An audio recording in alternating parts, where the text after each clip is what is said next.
Out as if, what is in Rwanda is really hell. In fact, forgetting the hell that we have gone through, that we stood against and sorted out when you were there just talking about more or less nonsense. Because do you reject the accusations, for example, from Amnesty International? Absolute rubbish. You reject Rwanda that? is completely different from what it was 25 years ago. In fact, maybe you need to be looking around in Europe. You are violating people's rights. When we have this problem of people being bundled and sent back to sink in the Mediterranean and so on, and so many people being mistreated in your own countries, why don't you talk about your human rights and stop just offloading everything? Well, this is a development conversation, so no, in the context of development. You are not the one to determine what conversation or what points to raise in any conversation. And I find our leaders who should have been working together all along to address these problems that commonly affect their countries wait until they are invited to go to Europe to sit there and just,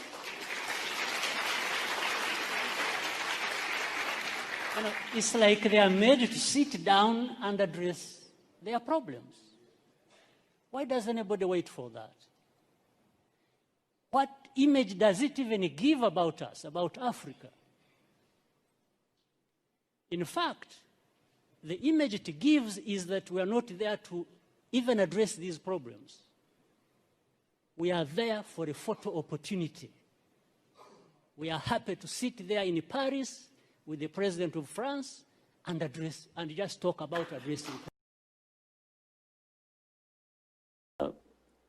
Rwanda, landlocked.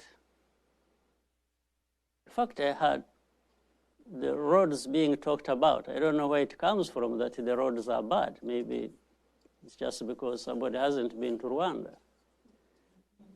Or is talking about a story of 30 years ago. In fact, Rwanda has the best roads in our region. This is a fact. It's not, roads are things you see, so I'm not just creating anything. So in terms of infrastructure, the only thing we don't have is a railway, but we are in the process of building a railway, and we are working with the region. We have a master plan for the whole region to build a railway connecting Kenya, Uganda, Tanzania, Rwanda, and Burundi. That is already underway. But for roads, there is no comparison between our African leaders.